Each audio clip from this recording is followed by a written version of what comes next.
Okay, welcome back to a new season of Tzurba. It's great to learn with all of you. Today's topic is Bikkur Cholim and Bikkur Cholim. So the specific topic that I thought was very interesting, which I really never fully grasped, was the whole idea of doing Bikkur Cholim on Shabbos and the language and discussion of the various Tanaim who debate what is the appropriate thing to say to a chola, what is considered tefillah, what's not considered tefillah. So it's very fascinating Gemara. So we're really just going to learn a Gemara tonight, see some of the Rishonim, and with some hashkafic understanding of what exactly is the problem of visiting a sick person on Shabbos. So this is the Gemara in Shabbos, Yud Beis Amud Beis. The Gemara says, Tanarabban. Someone who goes to visit a sick person on Shabbos says Shabbos milizok v'rafua krova lavo. So we're all familiar with these words because we say them all the time. But I'm just being honest, I don't think I ever understood really what we're saying. Does anyone know what we're saying when we say Shabbos milizok?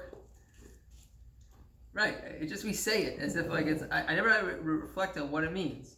So look at the Rishonim and. Essentially, it means Shabbos himilizok. It means because it's Shabbos, you have to rest from zakah. You're not allowed to scream. V'rafua krova lavo, and then we say, and the healing should be quick to come. Which we're going to get back to. That's somewhat strange. What is the fact that you're not allowed to scream? What does Shabbos have to do with refuah? That's going to be ultimately the question we're going to get to. But Shabbos Zog means is saying it's not like Shabbos. It's just the verbiage is a little bit it sounds unnatural, but it's saying we have to rest from screaming, and therefore the refuah should come. Then Rabbi Meir comes along and says Yechola Hisha Terachem, that it should have mercy. Well, what's it? What's having mercy? What? Sickness. Okay, Rabbi Yehuda then comes along and says, "Hamakom Yerachem Alech V'Achol Yisrael." So he adds in now the tefillah should include all Chol Yisrael. But Yossi Omer Hamakom Yerachem Alech B'Soch Shar Chol Yisrael. He says it should be amongst the healing of all of the sick. And lastly, we have Shavna Ish Yerushalayim. This whole debate.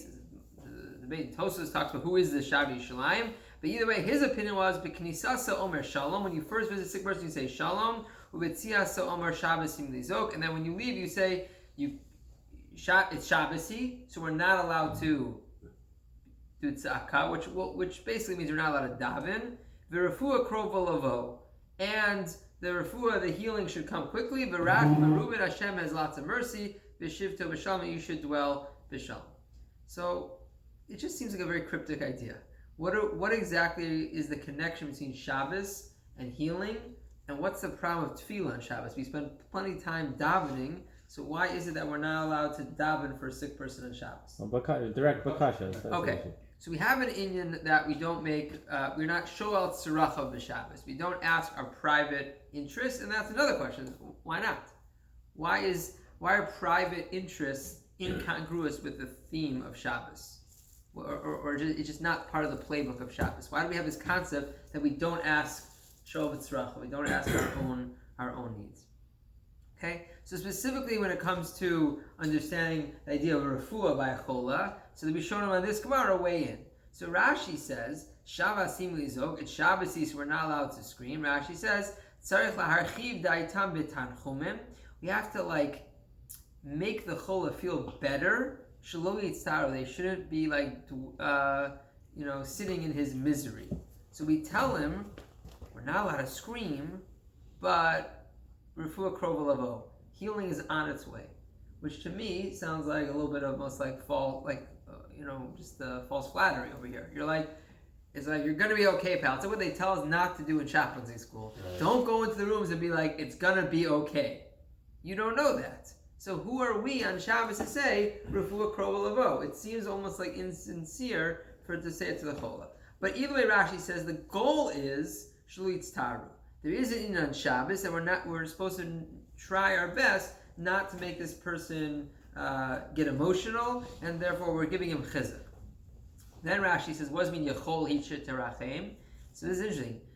Not like Hanan said before, but yechol he's referring to Shabbos. Shabbos can provide mercy. How? Rashi says, "Im techabduha militzayarba. If you honor Shabbos by preventing tsar, by staying away from issues which will make you sad, by that honoring Shabbos, the Shabbos has the power to heal. Again, we still have to explain how does that work. Okay, the Chidushei Ran on the same. Actually, let's just see the Ran on the Rif. The Ran on the Rif is actually a little different than the Chidushei Ran, but it's a little more clear. The Ran al Dape Arif in source 4 says, "What does this mean? Shabbos imilizok perush ina yochol levakish rachmim achshav." You're not allowed to ask for Hashem's mercy now. Because if you're davening for the sick person, it's going to bring up feelings of longing and feelings of wanting or remind you of the person's sickness. Okay? So again, we're trying to avoid being sad on Shabbos. Rather, you try to give them chizuk, you try to pick them up by in order that they shouldn't be sad. Again, the same comment on Yechol Hishtirachim, that Shabbos has the ability to heal. And then the Ran also has an interesting new comment. It says, why are the later Shita says B'soch Shar Cholei Yisrael? It says Shemitoch Shekolu Ima Harabim Tfilasin Yishmas B'schutan Sharabim. We have a concept in general. If you pray for the masses, this is a chus of the tzibur. So according to that Shita, is you're not allowed to daven just straight up for a yachid. But if you put it a part of the tzibur, so that might make it more okay. Okay, we have a little bit of a insight in the Rishonim, but I feel like I didn't really grasp what's going on until I saw the Maharsha. The Maharsha tries to explain what is the progression in the Gemara, because you have all these different shitas and they kind of each are saying similar things or not similar things. So here the Maharsha will break it down for us. So Maharsha says as follows. He says, first he says, "Lo yitu yizok b'Shabbos hachola." So you're not allowed to daven for a chola. As the Gemara says, the Bikkur yitir afilu Bikkur. Because with difficulty, we begrudgingly even let you visit the sick. Now he explains. V'amar, because we're afraid of Shem Yizuk, we're afraid it's going to get people upset. V'amar, dim kein yelo menia b'Shabbos, shlo yidei refuah, k'mo b'chol. He says, based on this, if you're not allowed to visit them on Shabbos, it seems to be that you are doing something detrimental for the healing process. Because now, during the week, you can be saying, that's how I've always felt. I've always felt like during the week, we say, Misha Berachs, and during the week we say Yehi Ratzon and Rifa'enu. We have ways to directly ask for a refuah. And on Shabbos, this holy special day, we're not doing it. So making the Misha Berach. Okay, Misha Berach we're going to get to actually. Well, we'll leave Misha Berach on the side for now.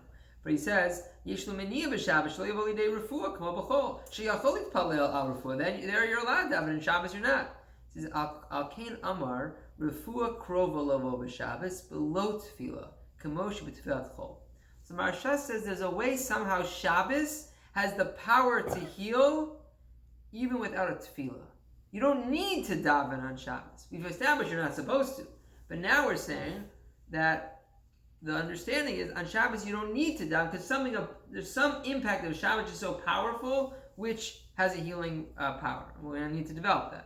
Rabbi Meir Amar al Darchei. Rabbi Meir, then the next sheet that comes along after the Tanakhama says Shabbos imilizok, and then he adds Gam kilo hutar lu yipalel al kach b'Shabbos yochol hi sheterachim below tefillah. He just says that Shabbos can provide mercy below tefillah, without a tefillah. Right? Rabbi Meir just comes along and says you don't have to say refuah krova lavo. He's saying yochol hi sheterachim. Shabbos itself, even without saying this line, has the ability to heal. So according to the Maharsha, Tanakama and Reb Meir are not arguing. Everyone agrees that you can't have tefillah. There's a question of if you have to say anything or nothing. Just the power of Shabbos will heal. So point number one is Shabbos doesn't need tefillah to create healing. Then the Maharsha continues. The third shita, who is Rabbi Yehuda. Rabbi Yehuda Omer Hamakam Yerachem. Rabbi Yehuda and Rabbi Yossi b'Shabbos Nami Mari. Of course, they're still talking about Shabbos. Tonight, they're not arguing on the original premise, you're not supposed to daven. The Sfirle de Lohuter Lizok b'Shabbos. El the Sfirle de Lashon Zeh Hamakam Yerachem Alecha the Ima Cholim Medaber Lo Mashrei Lashon Tefillah. Their take was, as long as you're talking almost like colloquially, you go to visit your friend who's sick. You're in the hospital room. You're in his living room. If you're talking to him, that's not considered tefillah. We're worried about some sort of major tefillah. of sorts. But according to the next two shitas, as long as you're saying casually, like you're saying to him, don't worry, Shabbos Zoku Krovo, that's not considered a tefillah. But they're agreeing with the premise. The second point is just understanding what Rabbi Yehuda and Rabbi Yossi are coming to add. And the third point is Shab Nahosif Alzeh Shiyomer Lachol Ki Rachma Shel Karshbach Meruim. Why do you mention that Hashem has so much mercy? Lavi Refuah Below Zaka. Again, you're trying to bring refuah without tefillah. Ach Shivto V'Nocho B'Shabbos L'Shalom. You're trying to invoke Shalom. Why does he say B'Knisasa Yiftat Milat Shalom? The last shita was when you enter, you say Shalom. Uvitziato Yisayim B'Milat Shalom. And in the end, you also say this whole long phrase of Shalom. Degam Ki Asir Lizok Sheilat Shalom Shi B'Shmo Shakadosh Baruch Hu. Even though you're not allowed to do Za'aka, you're allowed to invoke God's name, and hoping by invoking God's name, so then it's like a non-tefillah tefillah. It's like Shalom, hint, hint, God, you know what to do. Okay? So the last sheet is not just invoking some sort of power of Shabbos, it's really invoking rather something about HaKadosh Baruch Hu. Great. So let's say now, in terms of our big question, which at least I was trying to figure out which is this just a pat on the back and you're basically saying you're going to be okay, but you don't really know what we're talking about. You're just trying to you're basically trying to fake him out not to cry. So one answer is, at least one approach we've developed, I think in the Maharsha, is that Shabbos doesn't need tefillah, that Shabbos somehow has the power of healing without tefillah. That's really the Yisod of the Maharsha. But I saw a beautiful idea in Rav Pinkus. And this is now the Hashkafik Yisod, and I think hopefully this will be my working understanding of how this works. Rav Pinkus gives a mashal of a Meshullach.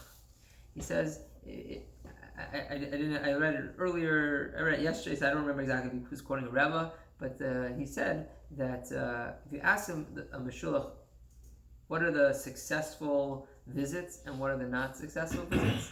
He says the Meshullach will say the more successful visits are when they come to your house and they get to know you. When they come to your house and they ask you your name, and they ask you about your kids, and when they come back, they develop a relationship. And he quotes, again, I forget which Rosh Yeshiva, but one of the Rosh Yeshiva who had a lot of hatzlacha in fundraising for his yeshiva, so he would often, when he would go to a gvir, he would go to the gvir, and the gvir would say, what do you want? He'd knock on the door, which we all have that gut, instinct, say, what do you want? Like, I don't have time, what do you want? And the gvir, and this Rosh Yeshiva, again, I can look up inside the name, would say, I just want 15 minutes of your time. And then he'd come into the house, and he would spend the entire 15 minutes just schmoozing and just getting to know the gvir. And at the end, the gvir would say, "Okay, well, what do you want?" And the Rosh Yeshiva would say, "I want nothing. I just want to get to know you better." And those are the yisodos that the Rosh Yeshivas and the Meshullachim would report back, that it's to those people that they had a relationship with, they didn't even have to ask for money. Over time, the fundraising kind of happened naturally, without even having to ask.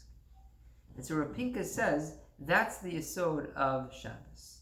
Shabbos is the day where all HaKadosh Baruch Hu wants from us is to get to know us. He just wants to spend time with us. And the hope is that if we're present in Shabbos, or on Shabbos, the hope is HaKadosh Baruch Hu knows what we need. We don't have to say it. Okay, so during the week, maybe we feel there's distance. So we have to ask Hashem what we want. But on Shabbos, the yesod of Shabbos is that there's such kirva, there's such a relationship, because we spend our day developing that relationship, spending time in shul, and hopefully doing things which are Shabbos-stic, that we don't even need to ask for things. We can just spend the day getting to know Hashem, and that's the best way to ultimately get what you're what you're actually, the thing that's in the back of your mind, that you'd like a refuah, you'd like a yeshua, you'd like parnasa, whatever the things are in your mind. To me, this idea, I think, changes the way we think about this idea. Because I've always felt like Shabbos davening is boring. Because all the things that I feel connected to, like I want to daven for a grade or a raise or everything that I'm thinking that I need to ask for, I can't ask for on Shabbos. I'm like, okay, so what is Shabbos? But the yesod of Rav Pinkus is that this whole halach of not asking Sheyat Tzrachav is because Shabbos is basically a day which is just developing our relationship. And perhaps, I thought just to end with a very short connection to Rosh Hashanah, and maybe this is the same Yisod on Rosh Hashanah, which is going to be upon us in 3 weeks. Rosh Hashanah is the day where we don't ask for tshuva, we don't ask for slicha, we don't mention chait. It's such a fascinating, letdown. You would think Rosh Hashanah, Yom HaDin, is a serious day. We'd be like clapping al chait and saying sorry and doing these things. Perhaps Rosh Hashanah has an element of Shabbos to it as well. That Rosh Hashanah is a day where HaKadosh Baruch Hu just wants us to be developing a relationship with Him, and if we develop our relationship with Him, and we're being our best version of ourselves, so hopefully the answers to our tefillah will come. Haba Aleinu L'Tova. Mishnah Berurah on Shabbos.